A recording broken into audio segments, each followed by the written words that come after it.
Boa noite, pessoal. Bem-vindos a mais um webinar sobre DDMP. Hoje a gente vai tratar de ajustes dinâmicos, que é o terceiro passo da metodologia, e junto a gente vai entender um pouquinho mais a importância desse passo e como aplicá-lo e como tratar ele no dia a dia. Para quem não me conhece, meu nome é Hugo Boritza Silva, né? Tenho 44 anos, sou casado, tenho 2 filhos, sou engenheiro de formação. Hoje sou consultor especialista em DDMRP, com os certificados Demand Driven Planner e Demand Driven Leader, obtidos junto ao Demand Driven Institute, que me permitem falar e aplicar a metodologia aqui no Brasil. Eu tive a oportunidade de fazer a primeira implementação do DDMRP no país, e isso em 2014, e desde então eu venho trabalhando com a metodologia e pelo Brasil afora. É impossível progredir sem mudança, e aqueles que não mudam suas mentes não podem mudar nada. Essa frase remete muito a esta etapa do dinamismo, das mudanças constantes que a gente precisa estar trabalhando com o nosso buffer para que a gente possa obter sucesso. O buffer não é uma ferramenta estática, né? Vou falar um pouquinho sobre o DMRP, para quem não conhece, está caindo nesse vídeo pela primeira vez. O DDMRP é uma solução baseada em fluxo, né? É uma solução que se baseou nas grandes teorias existentes na área de produção e supply chain, né? Como MRP, DRP, como Lean, teoria das restrições, Six Sigma. E ele, claro, traz uma base, uma coluna de sustentação, que são as inovações prometidas. DDMRP é a sigla para Demand Driven MRP, o que nos já traz uma referência de que a ideia é ter uma forma de repor os nossos materiais, só que agora dirigido por essa demanda. E o DMRP, ele parte de 3 grandes etapas: posicionar, proteger e puxar. Demand Driven no Brasil foi trazido para MRP dirigido pela demanda. O livro já está na versão 3. Ele ainda não existe em português, você vai encontrar em inglês, espanhol, francês, russo, mas ainda em português não foi traduzido, mas é facilmente encontrado nas lojas na Amazon e nas grandes lojas especializadas. Ele foi criado e compilado pela Carol Ptak e Chad Smith, que são especialistas mundiais na área de cadeia de suprimentos. Foram mais de 15 anos de pesquisa extensiva dos dois para chegar nessa revisão do MRP para criar o DDMRP, né? Ele é uma soma de melhores práticas, ele não vem destruir tudo aquilo que foi feito até o momentante, sim vem agregar ao que já foi acontecendo. Ele não é uma solução milagrosa, né? O DDMRP não é um pó de pirlim-pim-pim que a gente joga na nossa cadeia e ela funciona bem para sempre. Não, ele é uma metodologia de trabalho que existe esforço, cuidado e disciplina. Ele tem o intuito de promover e proteger o fluxo. Então, todas as atitudes, todos os passos tomados durante a implementação e durante a execução são para promover e proteger o fluxo, porque com isso a gente melhora o nosso retorno sobre o investimento. É um novo conjunto de regras, né? São regras novas para se observar a demanda. E DDMP é adaptar-se às variações de demanda sem amplificá-las. Ou seja, eu vou me adequar ao que está acontecendo no dia a dia no meu mercado, na minha demanda, e não vou amplificá-las dentro da minha cadeia de produtos. DDMRP busca a cada momento resolver os principais problemas. As faltas crônicas, ou seja, aqueles itens que estão sempre faltando, sempre causando dor de cabeça, exigindo um esforço extra no planejamento. Os excessos de estoques, né, que são aqueles produtos que a gente produziu ou comprou e estão sentados lá no nosso warehouse, como pilhas de dinheiro e que não nos geram lucro e muitas vezes nos geram prejuízo porque temos que vendê-los ou eles se perdem por validade. E resolver o problema de custo alto e desperdício, porque se eu tenho falta crônica, eu acabo tendo fretes urgentes, eu tenho fretes aéreos, eu tenho horas extras, eu tenho colocar pessoal extra, e os desperdícios, né? Desperdício de tempo, desperdício de dinheiro, com meus excessos. Mas o que provoca esses efeitos? O que faz com que isso aconteça? É algo bem conhecido no nosso meio de planejamento e supply chain, chamado efeito chicote.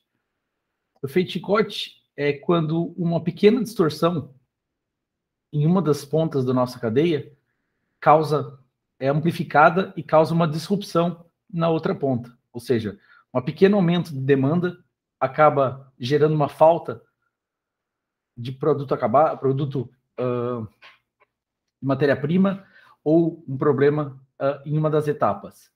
E a mesma coisa com um pequeno atraso no fornecimento, uma pequena interrupção numa linha de produção, é amplificado através das etapas e acaba gerando uma falta de produto acabado para o nosso cliente.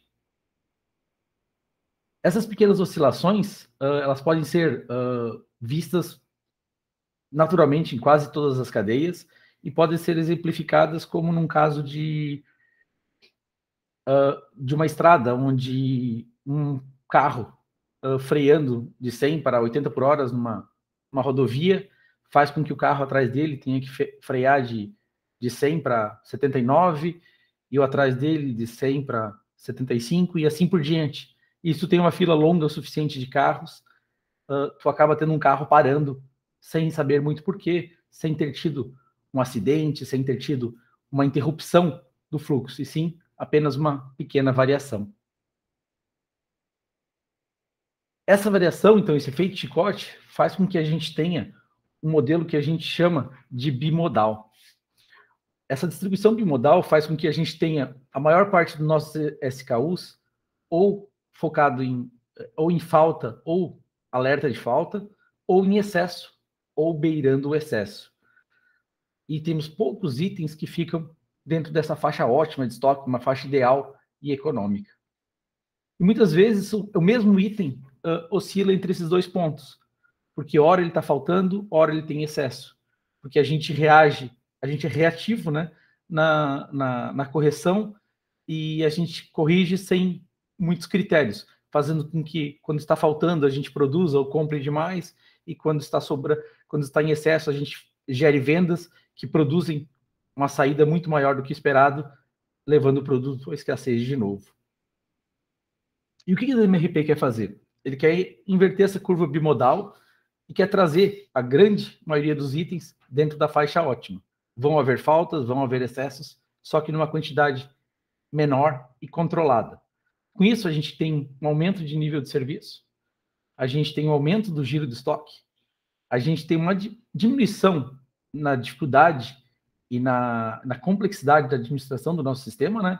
E a gente tem, claro, uma baixa nos custos logísticos, e aqui inclui hora extra, inclui frete aéreo, inclui número de pessoas. E o DDMRP transforma a gente, em vez de olhar cada cliente especificamente, com suas datas, com seus requerimentos, a gente passa a ter um cliente, que é o estoque. O DMRP foca em manter o estoque bem atendido, porque ele bem atendido vai propiciar que o cliente seja bem atendido. Isso traz alguns resultados a nível mundial. A gente tem, em implementações de DMRP, um nível de serviço acima de 97%, com baixas de estoques na casa dos 30%, e aqui, por si só, já é uma grande quebra de paradigma, né? É possível, sim, melhorar o nível de serviço e, ao mesmo tempo, diminuir os estoques. Normalmente é feito ao contrário, né? Maiores estoques, maior nível de serviço, menores estoques, pior nível de serviço. E o DMRP quebra esse paradigma. Os custos extras, né? Todos aqueles custos envolvidos, eles são diminuídos, são em larga escala. A gente faz com que esses custos caiam, por quê? Porque eu, tendo estoques mais corretos e estando adaptado à demanda, eu não preciso estar com tantas horas extras, tantas trocas de máquina, tantas mudanças no meu sequenciamento. E é uma ferramenta muito fácil e intuitiva, porque ela trabalha um sistema de cores e percentuais, deixando muito claro quais são as ações e quais são que têm que ser tomadas no dia a dia pela equipe de operações. Aqui tem alguns clientes de nível mundial e no Brasil que já usam o DDMRP com sucesso e que vocês podem reconhecer aí várias dessas marcas que estão próximas de vocês. O DDMRP, como a gente falou, ele tem 3 grandes blocos, né? Posicionar, proteger e puxar. E essas etapas, isso é dividido em 5 etapas que são seguidas na sequência e uma a uma. Hoje a gente vai estar falando de ajustes dinâmicos, mas eu vou passar rapidamente pelas 5 etapas para vocês entenderem o que tem que ser feito, né? Então, a primeira parte do DDMRP é o posicionamento, né? O DDMRP faz um desacoplamento estratégico da nossa cadeia, seja na BOM, seja dentro da própria lista de material, seja na nossa cadeia de produção, a gente coloca estoques que servem como buffers, que servem como firewalls, como paredes que protegem um lado e o outro da nossa operação, tornando eles independentes e evitando, assim, que eu transfira a variabilidade para outra parte. Mas, ao mesmo tempo, não é sair colocando estoque em todos os locais da nossa BOM e da nossa matriz da nossa cadeia de suprimentos, mas também não é em lugar nenhum, não é um sistema livre de estoques. É colocar no lugar certo, ou seja, estrategicamente vai ser escolhido e colocado. A segunda etapa é proteger esses buffers. A gente passa a chamar esses estoques de buffers, né? E eu protejo individualmente. Cada buffer é protegido de forma única. Ele tem um tamanho e um cálculo único. Ou seja, eu crio uma independência, eu não tenho uma regra única para cálculo de todos os buffers, eu não tenho um padrão único, são 15 dias de estoque, ou são 30 dias, ou é uma semana. Não. Cada item vai depender dos seus parâmetros, das suas características, para o tamanho do seu buffer. E ele funciona muito mais do que em estoque de segurança. O buffer não apenas protege contra a minha variabilidade, ele é também um gerador de ordem, ele é o amortizador da minha variabilidade, e ele nos permite entender o estoque e os seus alertas individualmente. Para eu continuar protegendo de forma correta, eu entro nos ajustes dinâmicos, né? Eu passo a ter ajustes diários e sazonais. Com isso, esse buffer ele não é estático, ele não é calculado uma vez e revisado quando o analista tem tempo ou quando há uma oportunidade. Não, ele é reajustado diariamente e assim ele pode reagir às tendências do mercado.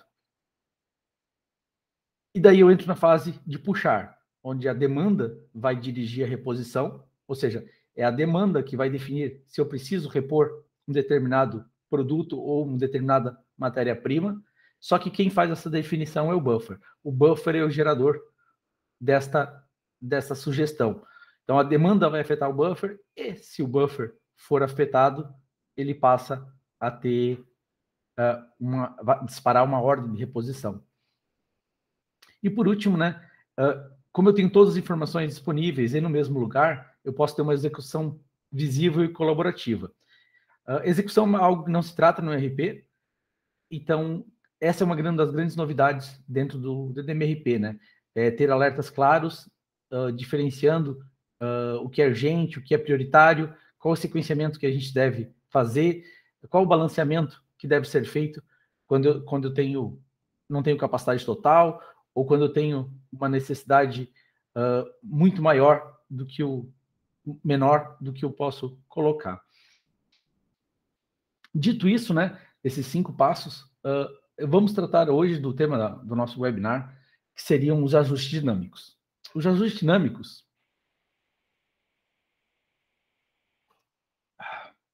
eles estão divididos em 2 tipos, né? A gente tem os ajustes recalculados, que são os ajustes diários, que são feitos de forma automática, e os ajustes planejados, que são aqueles ajustes feitos por condições de negócio conhecidas, ou históricas, ou impositivas. O que são esses ajustes recalculados, então? É um recálculo automático da posição do buffer, levando em conta todas as variáveis da sua equação. Então, todos os dias, eu recalculo o tamanho do meu buffer. Eu não faço uma vez por mês, pegando a média do que vendeu nos últimos meses e pegando os parâmetros. Não, todos os dias eu vou levar em conta. E o que eu levo em conta para esse recálculo diário? Eu levo em conta a minha média diária, e essa minha média diária ela é móvel, então a cada dia eu vou perder um dia do passado e vou incluir o dia anterior. Isso faz com que minha média acompanhe a tendência do que acontece com a minha demanda, seja a minha demanda de venda, seja a minha demanda de produção. O lead time, toda vez que eu tenho uma alteração de lead time, toda vez que meu produto sofre uma alteração de lead time, ele vai afetar o buffer. E isso faz com que eu possa ter uma alteração e uma proteção diferenciada no meu buffer. Quando há uma mudança de perfil de buffer, o buffer, como lembra que eu comentei, ele tem uma proteção individual, ele tem um perfil específico para ele. Se esse perfil muda, ou seja, se ele é um item que a variabilidade está mudando, se ele é um item que tinha uma variabilidade baixa, passa a ter uma variabilidade média, se ele é um item que o lead time mudou de baixo para alto, o número de dias, se houve mudanças na forma, no perfil desse buffer, ele automaticamente já altera o cálculo. E, claro, o MOQ, né? A ordem mínima, a quantidade mínima que eu posso recolocar um pedido. Se há mudança de negócio, ou seja, se mudou o tamanho do nosso lote, se mudou o tamanho do pedido de compra, ele automaticamente faz o recálculo do buffer e mantém ele ajustado. Então, ao longo do tempo, o que a gente vê é essa curva em preto aqui, a gente está vendo como o meu ADU foi mudando, né? Como minha média diária foi mudando, e eu posso ver como foi mudando o meu buffer também. E o que a gente consegue perceber é que quando eu tenho uma redução de lead time, eu já tenho uma queda de tamanho no meu buffer. Então, ou seja, o meu buffer não só é alterado pela variação dia a dia do meu ADU, como ele é alterado também pela redução de lead time que aconteceu. Ou seja, se eu estou conseguindo produzir mais rápido, se meu tempo de fila passou a ser menor, meu lead time vai cair e, com isso, eu vou precisar de um buffer menor para proteger aquela posição. Alguns exemplos de como fica aqui, né? Aqui a gente tem um exemplo aí de 6 meses com datas de 15 em 15 dias aqui como observação, e vocês podem ver que eu tenho um ADU que foi variando ao longo desses 6 meses. E essa variação faz com que todas as minhas zonas passem a ser alteradas. Podem ver que eu tenho uma alteração na minha zona vermelha, né? Eu tenho alteração direta na minha zona amarela. A gente sabe que a zona amarela é o meu ADU versus o meu DLT, né? Versus o meu lead time desacoplado. Então, eu tenho 100, 15 por 10 eu tenho 150, 23 por 10, 230. E assim eu vou tendo. Esse item, como a gente pode ver, ele tem uma zona verde variável, que está variando pelo lead, pelo ADU também. Isso quer dizer o quê? Que não existe uma quantidade mínima nesse exemplo de compra, ou ela é menor do que os 50, né? No gráfico, como é que isso ficaria? Ficaria dessa forma. Um aumento simples, né? Eu estou tendo um aumento de ADU ao longo do tempo, com pequenas variações ao longo do período, e o meu buffer foi reagindo junto. Vocês podem ver, se eu tive o lead time, algumas observações a gente pode ter, né? Esse aumento da zona amarela, eu não precisava ter a linha preta me indicando ADU para saber que houve um crescimento de ADU. Por quê? Porque meu ADU, minha zona amarela é uma correlação direta com ADU. Se eu tive um lead time fixo nesse período, e eu tenho um aumento da zona amarela, consequentemente eu tive um aumento de ADU, eu tive um aumento de vendas, o meu produto vem vendendo cada vez mais e parece estar estabilizando num outro patamar diferente do que a gente começou.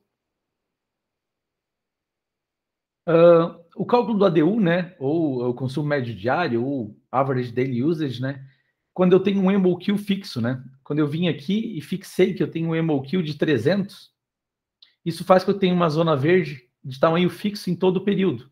Então, mesmo com a variação da ADU, que acaba interferindo na minha zona amarela e na minha zona vermelha, a minha zona verde não é impactada. Por quê? Porque meu EMOQ, minha ordem mínima, ela nos obriga a ter esse mínimo de 300.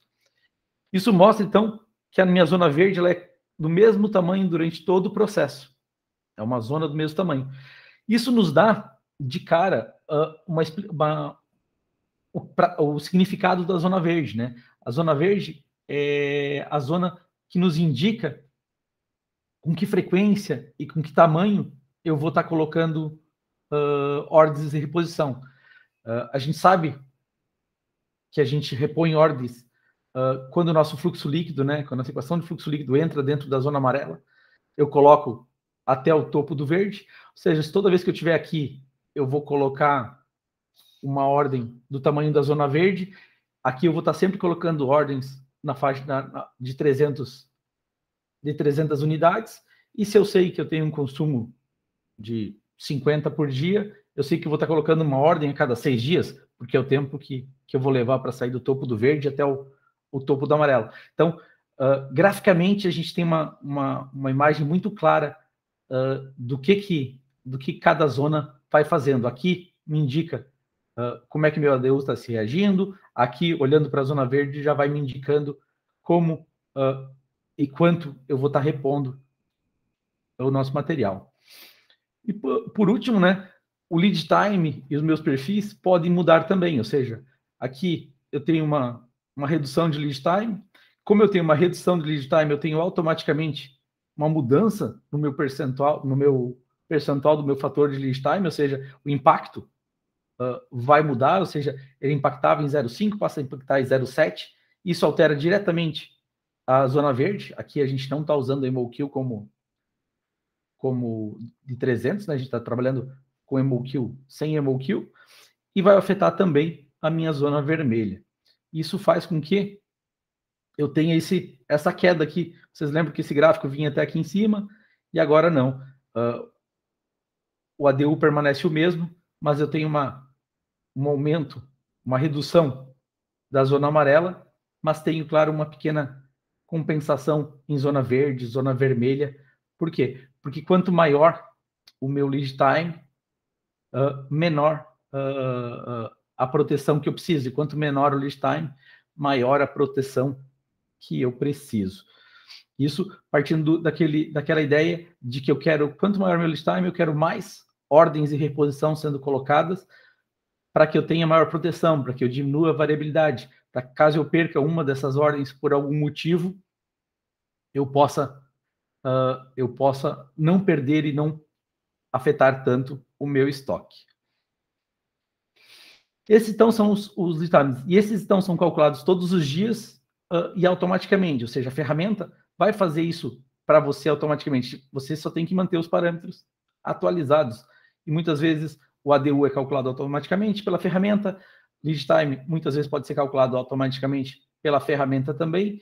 E informações como EMOQ e como perfil podem ser imputadas quando elas mudam.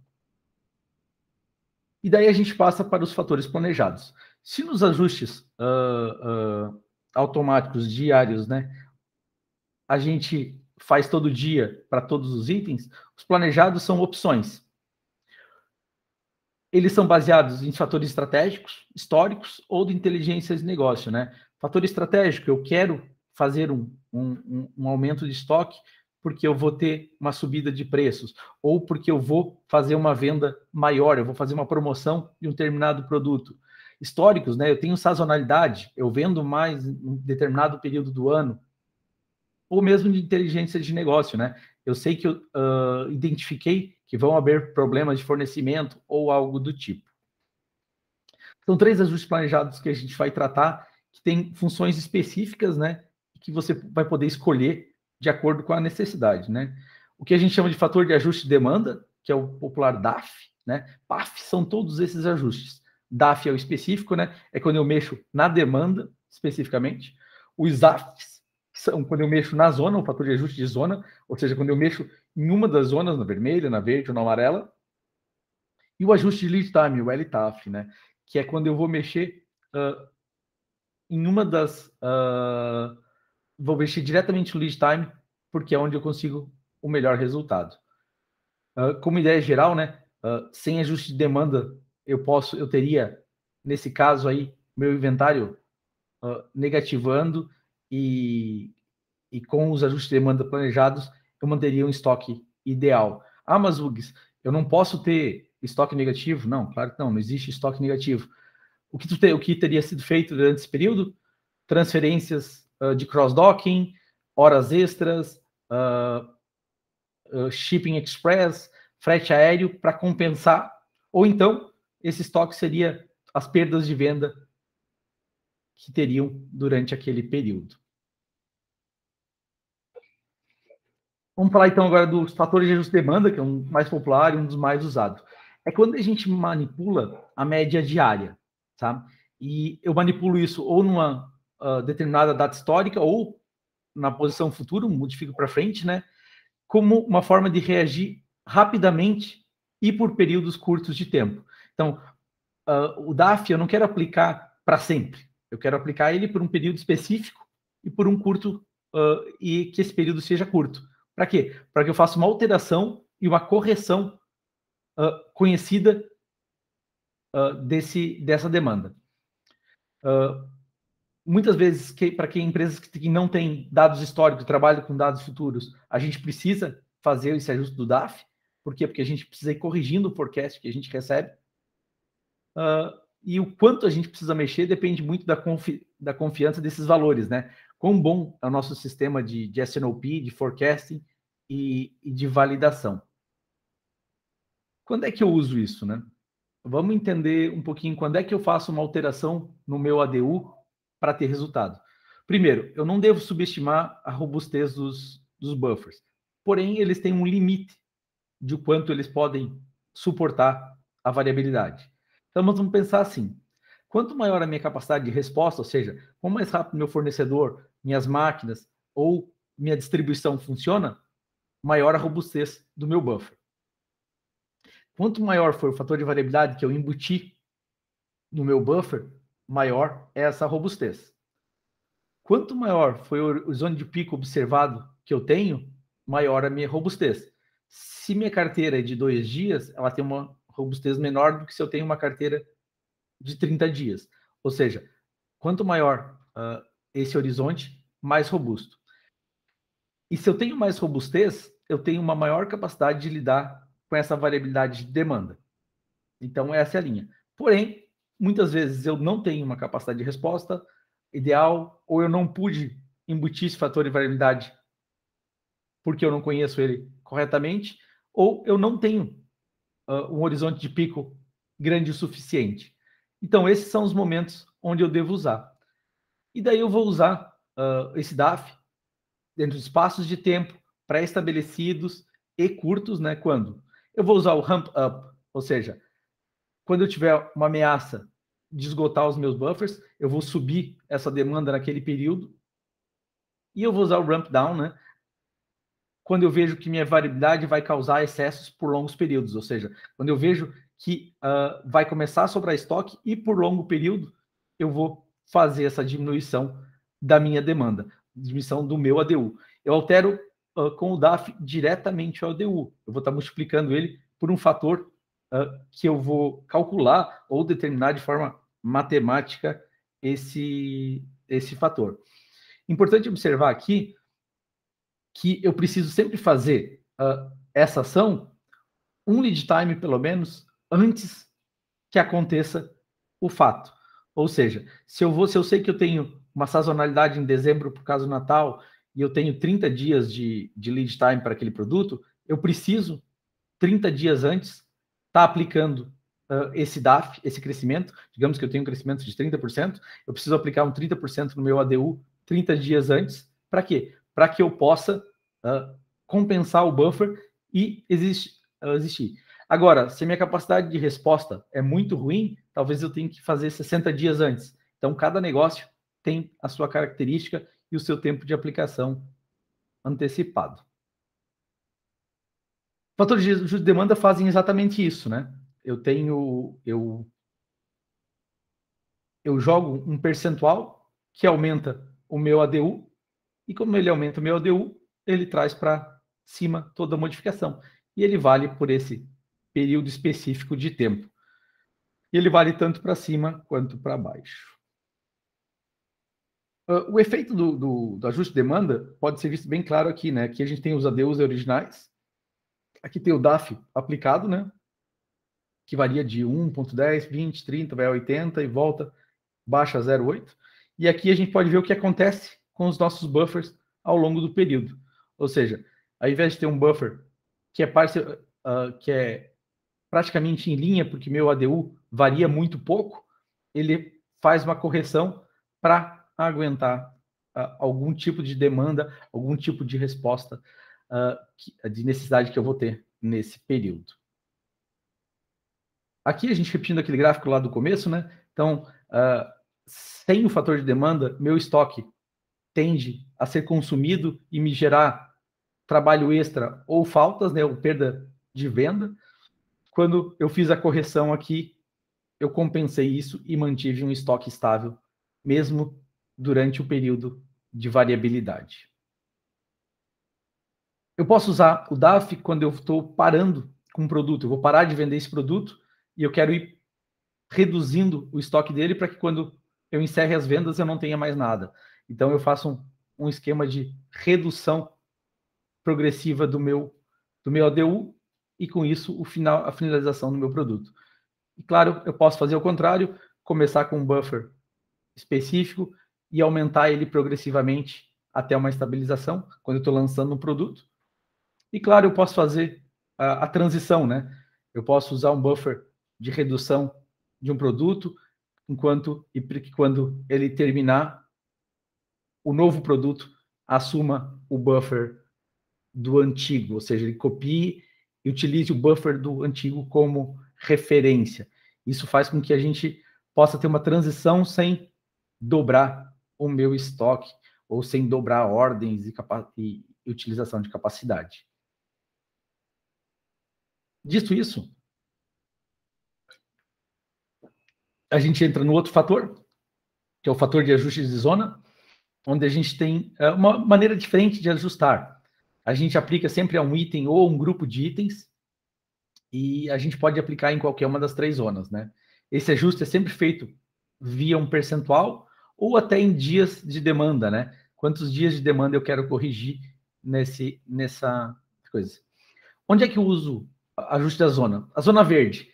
Se eu tenho uma mudança temporária em lote mínimo de produção ou compra, ou seja, eu sei que eu vou, por motivos de econômico, uma oferta econômica, eu preciso passar a comprar 1.000 por cada compra, ao invés de 500, e com isso eu vou ter uma redução de preço. Só que isso vai funcionar por 3 meses. Então eu vou colocar isso como temporário e não preciso mexer no meu cadastro. Porque mexendo no meu cadastro pode haver esquecimento, pode ficar lá.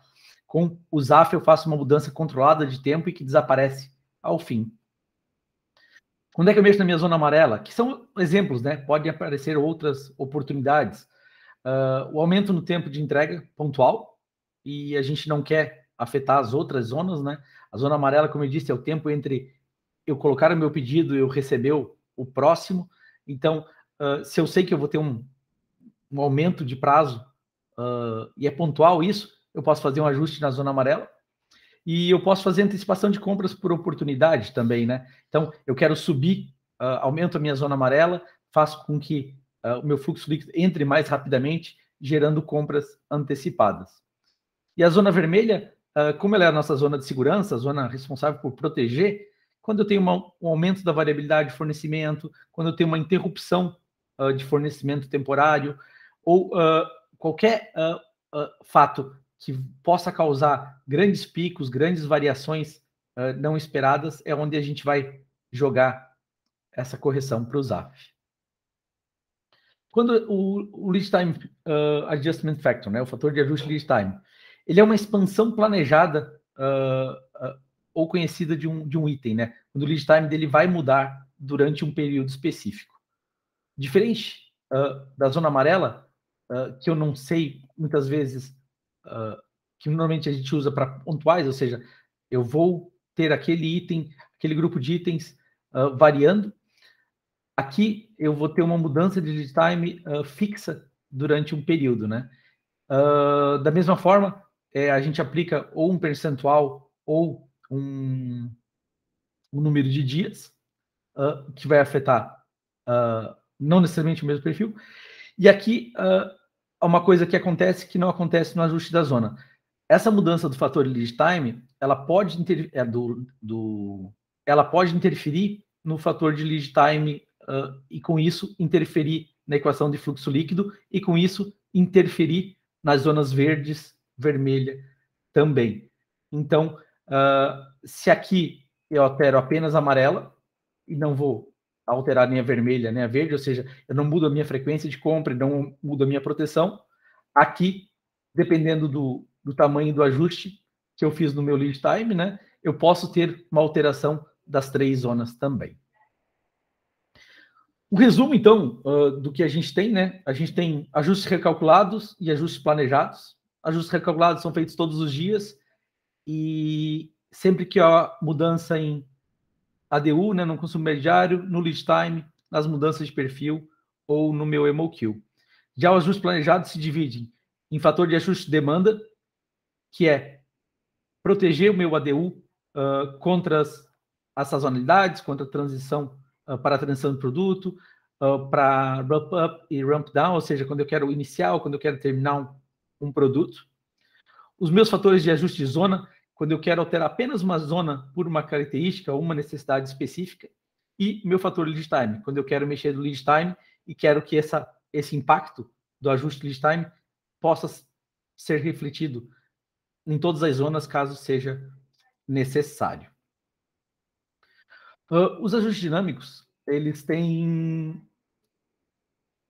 como função, né, como proteger esse buffer e proteger o nosso e garantir que a gente tenha um controle do nosso estoque mais ajustado e mais fino, que a gente possa estar em todos os momentos garantindo a segurança, o atendimento dos nossos clientes, o atendimento da demanda, sem que isso se passe para as outras zonas.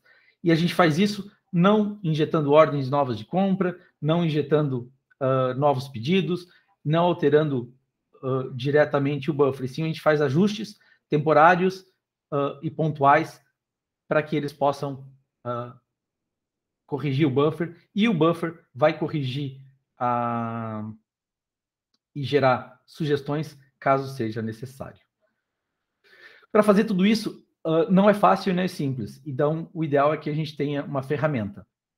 Com isso, a gente tem o WA DDMRP, onde a gente pode providenciar e pode fornecer para vocês todo esse trabalho. Então, a gente tem as soluções tanto para distribuição, quanto para compras, quanto para distribuição de varejo, né? Garantindo o fornecimento nas lojas.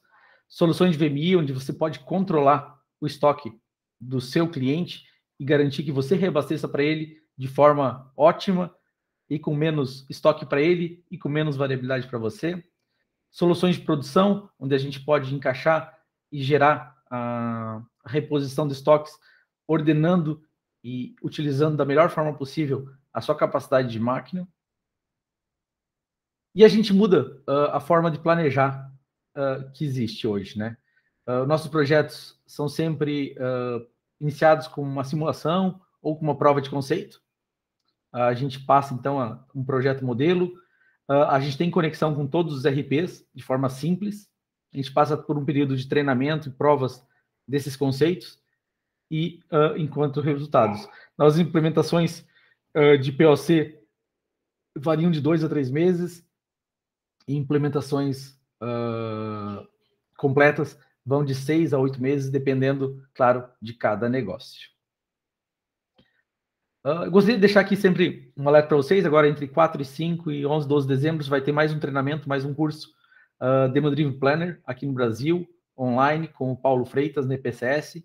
Então, se vocês buscarem por EPCS, DDMRP no Google, vocês vão achar o contato, mas quem quiser tem aí na tela também, falem com ele. Melhor maneira de a gente crescer e evoluir é através do estudo. E fiquem com a gente aí acompanhando nossas redes, acompanhando nosso LinkedIn, nosso Instagram, que a gente, para 2022, a gente volta com o jogo da distribuição, a gente vai voltar com o estudo de caso da Arcelor, e provavelmente vai falar um pouquinho sobre distribuição eficiente, alocação priorizada, que é outro grande aspecto dentro do DDMRP e outra grande vantagem. Deixo aqui com vocês, eu acho que a gente já gastou aí o nosso tempo, e queria agradecer a presença de todos aí, e se tiverem dúvidas, compartilhem, coloquem, deixem as suas perguntas lá no nosso site ou no nosso LinkedIn, e a gente vai estar entrando em contato com vocês. Um abraço e boa noite.